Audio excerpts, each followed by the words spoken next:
Today we're going to go over the detailed redbreast sunfish identification, and we'll also cover how you can easily catch this beautiful species. Hey, I am Koa and this is K and Fishing Smarts, where we fishers are always learning and sharing knowledge about fishing and fishes. And first off, I just want to thank y'all for the wonderful start this new channel has had. It's growing really fast, a lot of views, a lot of interaction. I love the comments. So I look forward to keep on learning with you in these coming years, and let's get to this one. So yeah, today we're going to cover all you need to know to distinguish your redbreast from the other Lepomis species or common sunfishes. The redbreast sunfish is a species endemic to the east coast of the United States. This fish's range has expanded into northern New York, the eastern parts of Kentucky and Tennessee, as well as Alabama. You can also find this fish in Texas and the other nearby states like Louisiana, and even in some parts of northern Mexico. And this video is of course an extension of my Lepomis guide that covers all the common sunfishes found at koa.org/sunfishes. Of course, that's free to view. And let's quickly remember that all common sunfishes are freshwater species. Sometimes they're found in brackish waters. And let's also remember that common sunfishes will almost always have 3 anal spines, indented caudal fins, and fairly deep bodies. The body of a redbreast sunfish may be better described as moderately deep, as the profile is often more elongated relative to, say, a bluegill, but obviously it's deeper than any of the black basses, like this smallmouth bass. Deeper bodies will be on larger redbreast specimens, especially during spawning seasons, where gravid females will look very plump. The lateral line is complete, usually with 39 to 54 lateral scales, and typically there are 10 dorsal spines, 11 dorsal soft rays, 9 anal soft rays, sometimes 10, and 13 to 14 pectoral rays. Redbreast sunfish will change colors and patterns with age as well as during breeding seasons. A typical adult specimen will be dark olive in color dorsally, fading to a greenish blue along the sides and into a reddish orange along the breast and belly, hence the name redbreast sunfish. The lateral sides of the upper body will often have brown to brick red to dark orange spots, while the lower body has lighter orange spots. Faint bars also exist along the body that may be flared up at times. A bluish iridescence may also appear if the light is at the right angle, even appearing ever so faintly in the median fins, but usually nothing as pronounced to say the iridescence in the median fins of a dollar sunfish. The cheek and operculum will often have bright blue lines running laterally. A blue streak is often present running along the upper lip. Usually this streak runs across the entire lip, but sometimes it's incomplete. And the redbreast sunfish will almost always show some orange in the median fins, where usually you'll see that dark orange on the rays, especially in the second dorsal fin and caudal fin. So I most often see people confuse redbreast sunfish with male bluegills in breeding colors. Parental male bluegills will get a vibrant red or orange breast in the breeding season and can sometimes have a fairly large, almost rectangular-like ear flap. The quick way to distinguish these species is to look for bright blue streaking on the head. Redbreast will have at least a few streaks, while bluegill just have those pale lines along the chin, cheek, and operculum. Bluegill also lack that pronounced pale bluish color running dorsally and ventrally along the ear flap. Also, bluegill have long and pointy pectoral fins that will often extend past the eye if bent forward. The redbreast pectoral fin is more roundly and will not pass the eye if bent forward. This redbreast is just over 1.5 inches and has started to develop its colors on the head and orange spotting on the body. This young bluegill looks a lot like a young redbreast, but redbreasts don't have that dark dorsal blotch. Also, the pale lines on the redbreast heading towards the opercular flap have moderately developed On smaller specimens, there will be 2 dark lines there instead. But identifying common sunfishes smaller than an inch or an inch and a half is very, very hard, especially if you're just examining with the naked eye.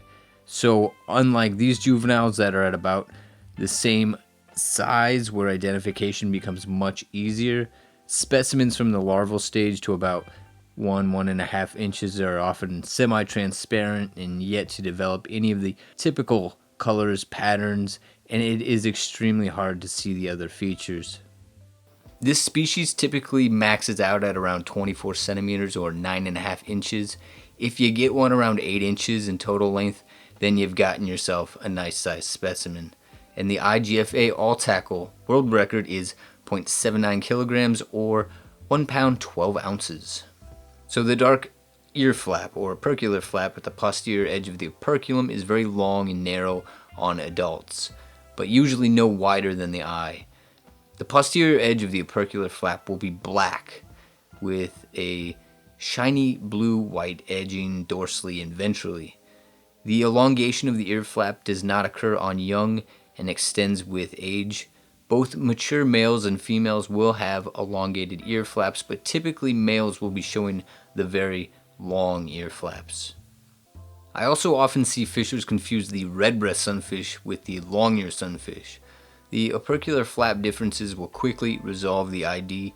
Longear typically have much thicker opercular flaps as well as pale edging with some diluted colors on the posterior edge of that ear flap.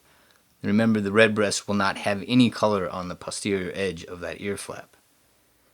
And sometimes you'll get a rather drab specimen of a redbreast, and just quickly examining the ear flap and noticing there's not any color on that back edging will speed up your ID.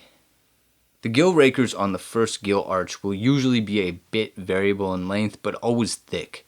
For comparison, the rakers of a redbreast may be, in some instances, appearing as long as a bluegill's rakers, but the redbreast rakers will be much thicker.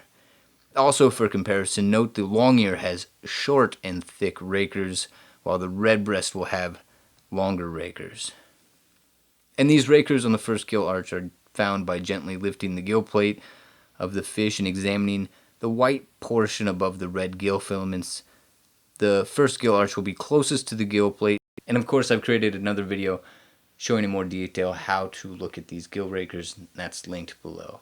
The mouth is fairly large, with the upper jaw extending to or under the eye's pupil. More specifically, the maxilla's most posterior edge will be more posterior than the anterior edge of the pupil, as the fish's mouth is closed or nearly closed. To find redbreast sunfish, you'll want to head out to your creeks and rivers. This species thrives in sandy and rocky bottom creeks and rivers, but can also be found in the vegetated margins of lakes. I have found that redbreast sunfish, if not participating in a nesting or mating activity, are often found in calmer, deeper pools of creeks and stacked near structures such as fallen trees or even just large rocks. You'll often find them shoaling with other lepomid species like bluegill. With rod and reel, I've had success catching redbreast on a variety of setups. Small flies, various nymph and spider mimics work very well. This big male was caught on a chartreuse wet fly spider mimic with a size 10 hook. And you can use wet flies on a spinning rod and reel and not a fly rod. You can just add a small split shot or a casting bubble to help with getting some distance on your cast. But I actually prefer not to throw any weights or casting bubbles when I'm using wet flies because I feel it ruins my ability to finesse as well as feel the hit.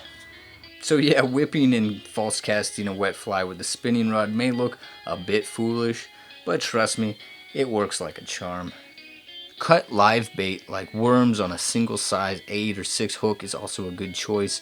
You can go smaller if seeking smaller specimens. For these nice size females, I used a modified drop shot rig with fake leeches on an owner size 6 circle hook, and these were really nice gravid females from a creek, and they were sitting in the deepest pool on a mile stretch of a mostly shallow creek. So even though I didn't see any lepomids I knew this spot would be practical as it was the deepest spot for quite a while, and it actually took me more than 5 minutes of just teasing my bait to even get a hit. So don't give up on a nice looking spot if you think a fish might be sitting there. Weighted jig heads with soft plastics are also a great choice. Plus I love the casting distance with weighted jig heads. And of course I've linked my favorite lures and gear recommendations for sunfishes down below. So get in! Fishing from the shoreline is often fine and well, but there are always good pools and areas where fish are sitting that might not be accessible from the shore. Trees and other vegetation along the shore can be quite tedious to cast around. So whether in waders or soaking in the sun, I enjoy getting in the water and situating myself in places that allow my cast to get to where the fish are sitting. And always wear foot protection when getting in. Yeah, I've had stitches in my foot because of broken glass and water, so don't make my mistake. Don't forget to subscribe to join the KNFS fishing community here. Post your fishing tips or redbreast stories down below. Other fishers probably love to read those. Fish responsibly and good luck.